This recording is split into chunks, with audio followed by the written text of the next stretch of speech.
राधे राधे। जय जय श्री राधे।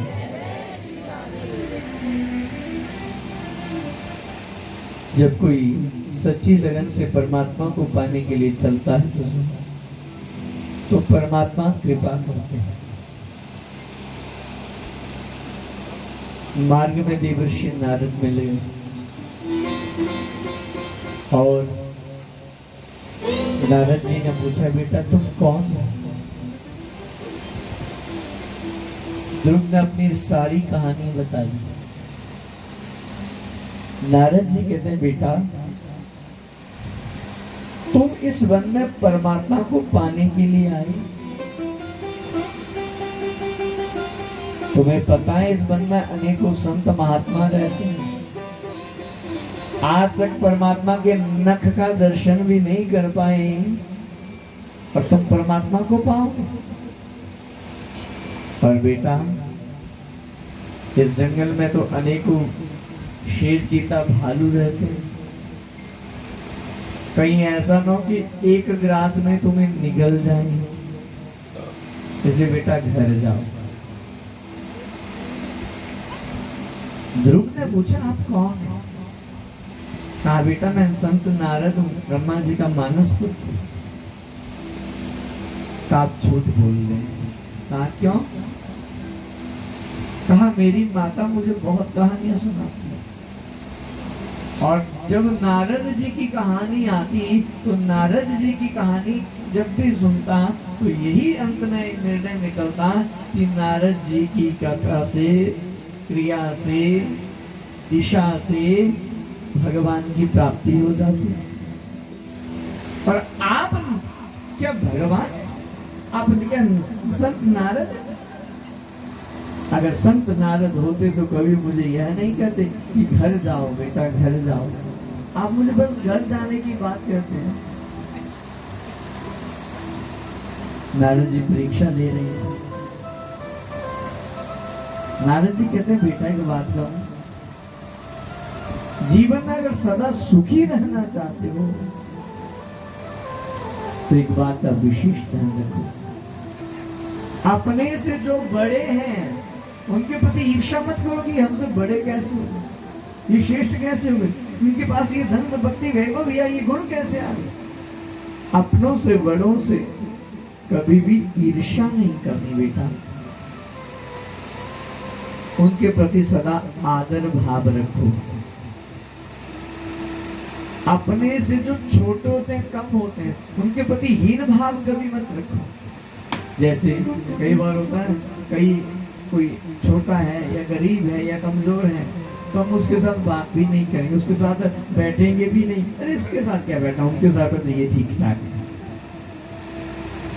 अपने से जो छोटे हैं उनके प्रति बेटा दया का भाव होना चाहिए, और समान वाले हैं उनके प्रति मित्रता का भाव होना चाहिए। बड़ों के प्रति सदा प्रेम, छोटों के प्रति दया, और समान वालों से अगर मैत्री करेंगे तो हम जीवन में कभी दुखी नहीं हो सकते।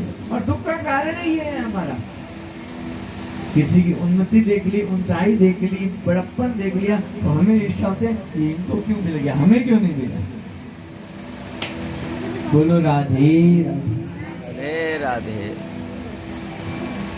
और बेटा जीवन में कभी दुख आए तो इस बात का ध्यान रखना, जीवन में दुख भी अपने कर्मों का है और सुख भी अपने कर्मों का है। जीवन में कभी दुख आए, दुखे सति पापम क्षीयते। जीवन में दुख आता है, समझ लेना हमारे पाप कट रहे हैं। और जीवन में कभी सुख आता है तो समझ लेना हमने कोई सत्कर्म किया था पहले, जिस सुख को आज हम पा रहे हैं इसका मतलब हमारा कोई पूर्व जन्म का अच्छा सत्कर्म था जो हम सुख पा रहे हैं, और बुरा कर्म होगा तो हम दुख पाते हैं। दुखे सति पापम क्षीयते, सुखे सति पुण्यम क्षीयते। बोलो राधे राधे। जो बिना कमाए बहुत कुछ खा रहे हैं ना, ध्यान रखना, पिछला कमाया खा रहे हैं। और जो कमाकर भी खा नहीं पा रहे, समझ लेना कईयों का हमने कर्जा देना, उनका कर्जा दे रहे हैं। बोलो राधे राधे। राधे राधे। लेकिन समझदार व्यक्ति वही है, सुख मिले तो भूलना नहीं, अभिमानी नहीं होना। पिछला है जो हम भोग रहे हैं, आगे के लिए तो हम सत्कर्म करें। और दुख आए तो तड़पना नहीं, रोना नहीं, तड़पना नहीं, रोना नहीं। हमारा पाप कट रहा है, और पाप जब कट जाएगा ना तो फिर एक दिन अच्छा भी हमारे जीवन में आएगा। बोलो राधे राधे। राधे राधे। इसलिए नारद जी ने बहुत सुंदर उपदेश किए। ध्रुव कहते हैं आपका उपदेश हमें बड़ा अच्छा लग रहा है, लेकिन हृदय में ठहर नहीं रहा। जिस प्रकार कोई चलनी लेकर, छाननी जिसमें हम आटा छानते हैं, छाननी लेकर गैया के दोहन के लिए चला जाए तो क्या उसमें दूध आ सकता है? नहीं। जिस प्रकार कोई चलनी लेकर गैया के दोहन के लिए बैठ जाए, उसमें दूध ठहरेगा नहीं। उसी प्रकार आपका ज्ञान का उपदेश तो बहुत सुंदर है, लेकिन मुझ में ठहर नहीं रहा। क्यों? क्योंकि मुझे तो केवल एक ही अपना लक्ष्य नजर आता है, केवल परमात्मा को पाना। नारद जी ने देखा कि चेला पका है, चेला पका तो दीक्षा देनी चाहिए। बोलो राधे राधे। तब नारद जी ने मंत्र की दीक्षा दी। ओम नमो भगवते वासुदेवाय। द्वादशाक्षर मंत्र प्रदान किया और ध्रुव जी यमुना जी के तट पर पहुंचे। और यमुना जी के तट पर पहुंचकर ध्रुव जी ने स्नान किया, मिट्टी की मूर्ति बनाई और जंगल से पुष्पों का चयन किया और भगवान का अर्चन किया। ओम नमो भगवते वासुदेवाय, ओम नमो भगवते वासुदेवाय, ओम नमो भगवते वासुदेवाय। और 3 दिन तक त्रिरात्रांते त्रिरात्रांते कुछ खाया पिया नहीं। 3 दिन रात्रि तक कुछ खाया पिया नहीं। और 3 दिन के बाद खाया है क्या? कपित्थ बदराशन। कपित्थ कहते हैं कैंथ। कैंथ जानते हैं ना? कौन कौन जानता है कैंथ? बाकी नहीं जानते। कैंथ है, हाँ, खेतों में होता है। इसका डंडा भी बड़ा मजबूत बनता है। बोलो राधे राधे। कैंथ और बेरी के फल खाए हैं। जंगल में बाकी तो थे नहीं, सेब नहीं थे, चीकू नहीं थे। कैंथ और बेरी के फल खाए 3 दिनों तक। और कैंथ का फल बहुत प्रभावशाली होता है, बहुत प्रभावशाली। 1 महीना भर नियम चला और दूसरा महीना आया तो नियमों को थोड़ा और कठोर कर दिया। अब फल नहीं खाते थे, अब 6 दिनों बाद पत्ते खाते थे ससुर। और 6 दिनों बाद पत्ते खाते थे, दूसरे महीने का नियम। तीसरा महीना आया तो अब फल भी छूटे, पत्ते भी छूटे, अब केवल पानी पीते थे, वो भी 9 दिन बाद। एक बार पी लेना, और इतना भी नहीं पीना कि बार बार लघु शंका भागना पड़े। एक बार पी लिया बस। जरूरत के लिए पीते हैं, कहीं पीने के लिए जीते हैं। बोलो राधे राधे। चौथा महीना आया तो जल भी छोड़ दिया। 12 दिनों बाद केवल सांस लेते हैं। और 5वां महीना आया तो नियम और कठोर कर दिया। अब तो सांस लेना भी छोड़ दिया। भीतर की सांस भीतर रही, बाहर की सांस बाहर रही। नियम और कठोर कर दिया और कहते हैं देवताओं की सांसें रुकने लगी। नैवं विदामो भगवन् प्राणरोधम्, नैवं विदामो भगवन् प्राणरोधम्। हे प्रभु, हम नहीं जानते हमारी सांस क्यों रुक रही है। भगवान कहते हैं मां भैष्ट तपसो बाल दुरत्या, घबराओ नहीं, मेरा एक छोटा सा बालक कठोर तप कर रहा है और उसने सांस लेना भी छोड़ दिया है। देवता कहते हैं प्रभु जल्दी से वरदान दो, ऐसा न हो कि उसने तो छोड़ दिया, कहीं हमारी सांस ना छूट जाए। तब सुनो, आज भगवान सभी लोगों से होते होते आज ध्रुव के सामने पहुंचे। कहा कि सभी लोगों से होते हुए भगवान क्यों गए? भगवान तो सामने भी प्रकट हो सकते थे, लेकिन सभी लोगों से होकर गए। कहा आज भगवान यह बताना चाहते हैं कि जिस प्रकार भक्त मुझे याद करता है, मैं भी अपने भक्त को याद करता हूं। इसलिए हर लोग को दिखाने कि आज मैं जा रहा हूं किसके पास? अपने भक्त के पास। प्यासा कुएं के पास जाता है, कुआं प्यासे के पास नहीं जाता। लेकिन आज भगवान स्वयं जा रहे हैं भक्त के दर्शनों के लिए। भक्त दिन रात भगवान को याद करे, उसे कहते हैं भक्ति। लेकिन जब भक्त की भक्ति से भगवान प्रसन्न हो जाए, भगवान उस भक्त को निहारने के लिए चल पड़े, उसको कहते हैं भक्ति की पराकाष्ठा। आज इस पराकाष्ठा को ध्रुव पा चुके हैं, इसलिए आज भगवान सामने प्रकट हुए, सामने पहुंच गए। लेकिन ध्रुव जी ने अपने नेत्र नहीं खोले।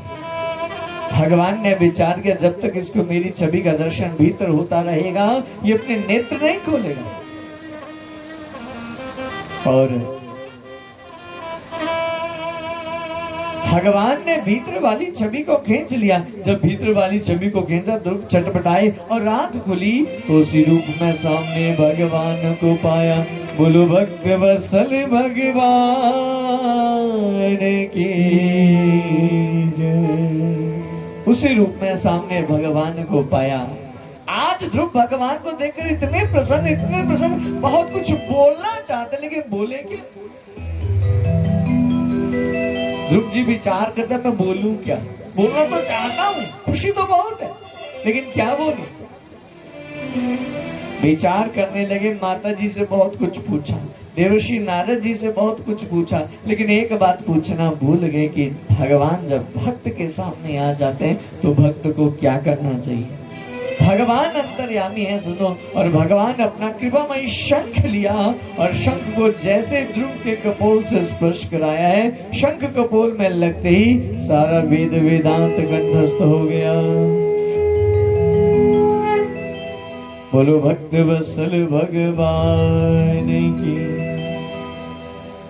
आज 12 श्लोकों में ध्रुव ने भगवान की बहुत सुंदर स्तुति गाई है। योऽन्तः प्रविश्य मम वाचमिमां प्रसुप्ता संजीवयत्यखिल शक्तिधर सुधाम्ना।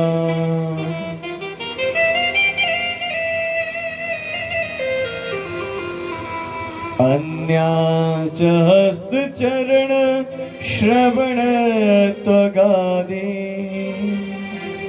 प्राणान्नमो भगवते पुरुषाय तुभ्यम्।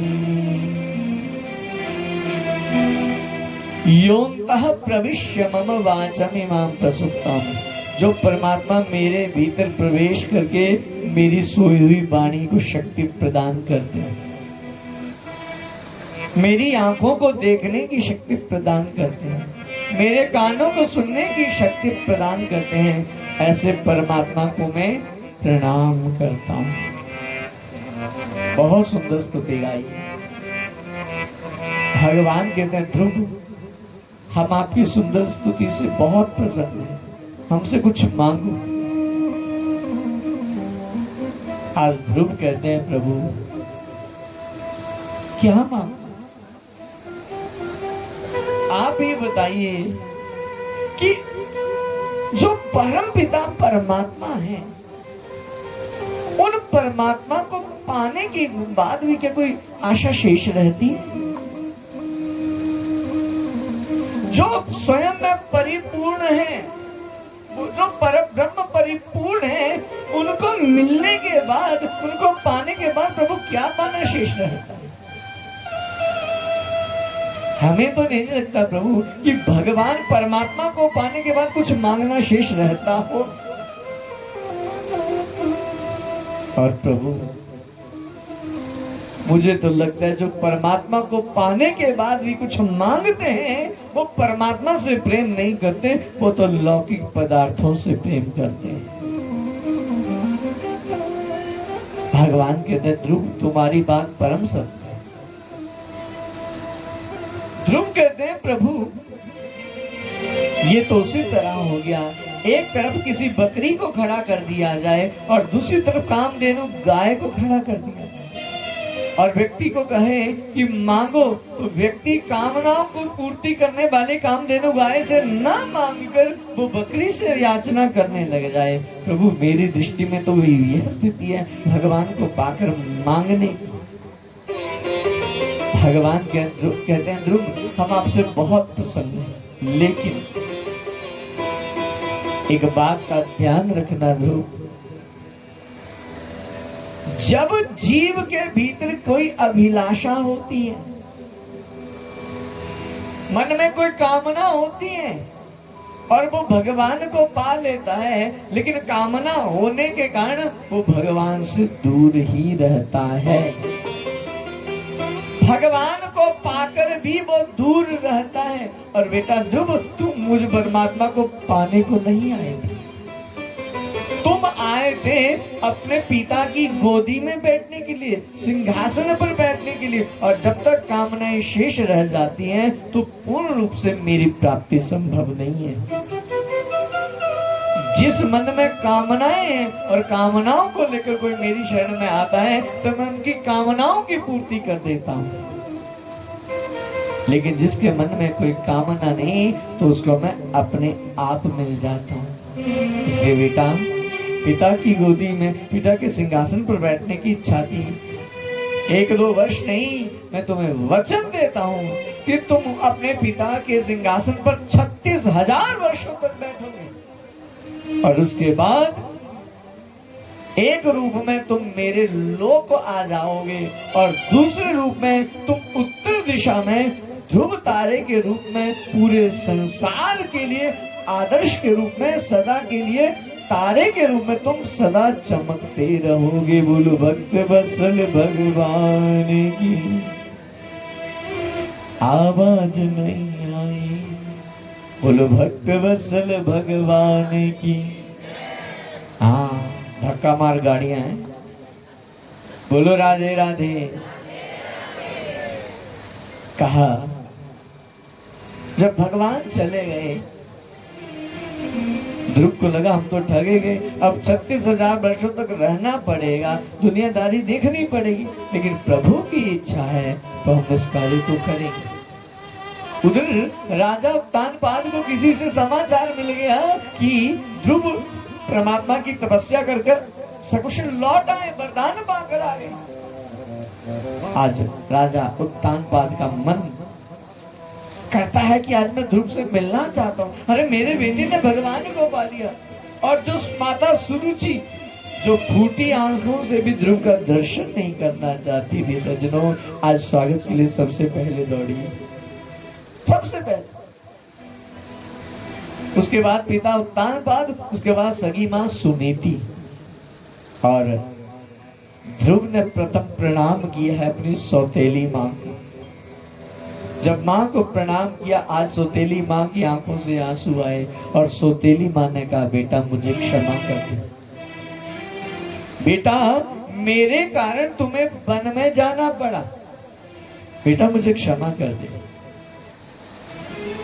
ध्रुव कहते हैं माँ आप कैसे उल्टी गंगा बहा रही हैं?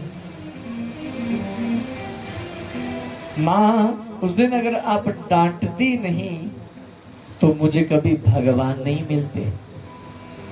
माँ मैं तो यह मानता हूँ कि माता पिता की डांट में भी बच्चों का हित छुपा होता है।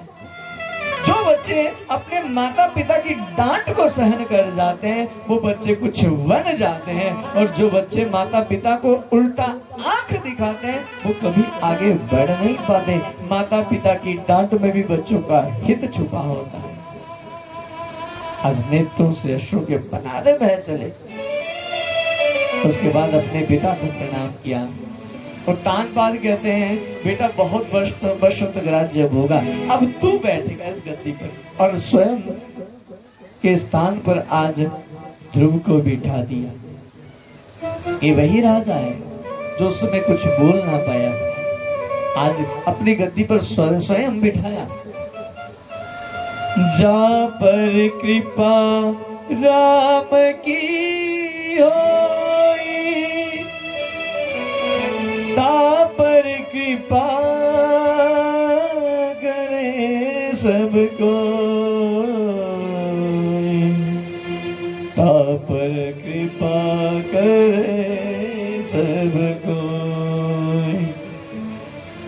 जिस पर राम जी की कृपा होती है उस पर हर कोई कृपा करता है। अब कृपा होगी तो पिता ने भी कह दिया बेटा बैठ, नहीं तो उस दिन वो भी नहीं बोल पाए थे। और उसके बाद ध्रुव ने अपनी सगी मां को प्रणाम किया।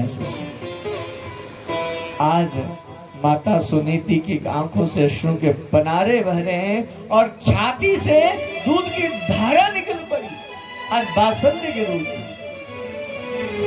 मां की छाती का वात्सल्य दूध और आंखों के आंसू कभी खत्म नहीं होते। अपने बच्चों के लिए वो उमड़ पड़ते हैं। मां का ममत्व ममता वात्सल्य कभी भी बच्चों के लिए कम नहीं होती। बच्चा बड़ा भी हो जाए ना, लेकिन माता पिता के लिए वो बच्चा ही लगता है। बच्चों के जीवन में कभी भी कष्ट आता है तो सबसे पहला आंसू माँ और पिता की आंख में होता है। बाकी चाहे जितने भी संबंध हैं उनमें आंसू विलंब से आएंगे, लेकिन सबसे पहला आंसू एक माँ की आंखों में आता है, पिता की आंखों में। इस प्रकार ध्रुव जी ने तपस्या को प्राप्त किया। 36,000 वर्षों तक राज्य किया ध्रुव जी ने। एक दिन क्या हुआ, ध्रुव जी के भाई जो थे उत्तम वन में गए, किसी बात को लेकर यक्षों से झगड़ा हो गया और यक्षों ने ध्रुव के भाई उत्तम को मार डाला। ध्रुव को जब इस बात का पता चला तो ध्रुव ने क्या किया, यक्षों से युद्ध करना प्रारंभ किया और अनेकों यक्षों को मार डाला। उसी समय ब्रह्मा जी आए और ब्रह्मा जी ने कहा नायम मार्गो हि साधुना ऋषिकेशानुवर्तिना।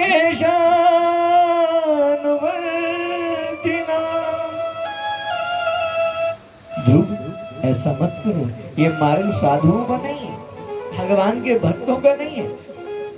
यक्षों ने तुम्हारे एक भाई को मारा, तुमने एक भाई के बदले असंख्य निरपराध यक्षों का वध किया। बेटा यक्षों के हाथों तुम्हारा भाई मारा गया, उनकी उसका कारण, लेकिन बेटा तुम तो भगवान के भक्त। ब्रह्मा जी ने थोड़ा सा समझाया और ध्रुव जी ने हिंसा का मार्ग परित्याग कर दिया, युद्ध करना बंद कर दिया। प्रश्न किया कि ध्रुव जी को तो भगवान मिल गए थे, और जिनको भगवान मिल गए उनके जीवन में भी कभी की ऐसी घटना क्या घट सकती है? एक भाई के बदले इतने यक्षों को मारा, इतना क्रोध। शुभदेव जी कहते हैं राजन, व्यक्ति का जो स्वभाव होता है वो बदलता नहीं, और बड़े से बड़े का स्वभाव सत्संग से बदल जाता है। बड़े से बड़े लेकिन उसी का बदलता है जिसने अपने आप को सुधारना चाहा, बदलना चाहो। और जिसने अपने आप में परिवर्तन करना नहीं चाहा, वो सत्संग क्या देवता भी उसको उपदेश करने लग जाए, उसमें अंतर नहीं आएगा। कहा ध्रुव जी के जीवन में सत्संग नहीं मिला था, इसलिए जीवन में सत्संग जरूरी होते हैं। सत्संग क्या है? सत्य का संग, संस्कारों का संग, यही सत्संग है। सत्संग ब्रह्मा जी के 2 मिनट के सत्संग ने उनके हिंसा मार्ग को रोक डाला, इसलिए सत्संग की बहुत महिमा है। एक घड़ी आधी घड़ी आधी से पुनियाद, तुलसी संगत साधु की,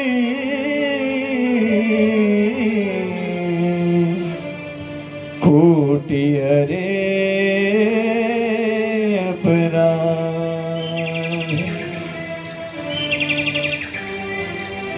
इसलिए कहते हैं सत्संग की एक घड़ी भी बहुत होती है, जो करोड़ों पापों का विनाश कर देती है। ध्रुव जी ने राज्य किया, 36,000 वर्षों तक राज्य किया, फिर बद्री नारायण में तप के लिए गए। एक बार की बात है, ध्रुव जी अपना संध्या बंदन कर रहे थे और संध्या बंदन करते समय वहां पर भगवान के वैकुंठ से दिव्य विमान आया, जिसमें 4 पार्षद थे।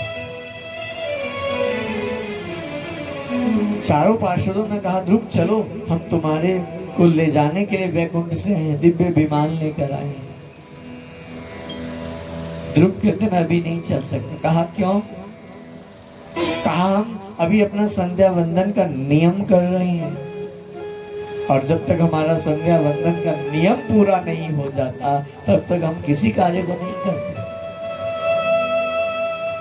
आज भगवान के पार्षदों को रुकना पड़ गया सज्जनों, किसके कारण? ध्रुव जी के नियम के कारण। संध्या बंधन का नियम पूरा हुआ, ध्रुव जी विमान में बैठने के लिए तैयार हुए, मृत्यु देवी खड़ी हो गई। कहा नहीं जा सकते। कहा क्यों? कहा इस लोक की देवी हूं, मेरा नाम है मृत्यु देवी, इसमें जिसका जन्म होता है उसका मरण भी होता है, और मेरा वरण किए बिना तुम जा नहीं सकते। लेकिन ध्रुव तुम्हारे तप के आगे, तुम्हारे नियम के आगे आज ये मृत्यु देवी भी नतमस्तक है। मृत्यु मूर्धनि पदम दत्ता, आज मृत्यु देवी नतमस्तक हो गए, सर झुका दिया, और मृत्यु देवी के सर पर ध्रुव जी ने पैर रखा और विमान में बैठे। ये 5 भौतिक शरीर जो था वो वहीं पर गिर गया और दिव्य रूप धारण करके विमान में विराजमान हो गए। बोलो भक्त वत्सल भगवान की जय। विमान चलने लगा, लेकिन ध्रुव जी थोड़ा सा सोच रहे हैं। भगवान के पार्षदों ने पूछा, हे ध्रुव, आपको लेने के लिए दिव्य विमान आया, हम भगवान के पार्षद आए, और फिर भी आप चिंता में सोच रहे हैं। क्या सोच है आपके मन में? ध्रुव कहते हैं, जिस मां के संस्कारों के कारण आज मुझे भगवान मिले, आज मुझे भगवान का वैकुंठ मिल रहा है, मेरी मां कहां रह रही होगी, उसकी क्या स्थिति हुई होगी। आज भगवान के पार्षदों की आंखों में अश्रु छलक पड़े। धन्य है बेटा, जो अपना उद्धार तो चाहता ही है, लेकिन अपनी मां का उद्धार भी चाहता है। भगवान के पार्षद कहते हैं, ध्रुव, जिस मां का बेटा आप जैसा होगा, उस बेटे की भी सदगति होगी और मां की भी सदगति होगी। और ध्रुव, इस विमान से आगे एक और विमान जा रहा है, उस विमान में तुम्हारी माता जी बैठी हैं। बोलो भक्त वत्सल भगवान की जय। जय जय श्री राधे, जय जय श्री राधे, जय जय श्री राधे। एक भक्त अपना भी उद्धार करता है, अपने माता पिता अपने पूरे परिवार का उद्धार करता है।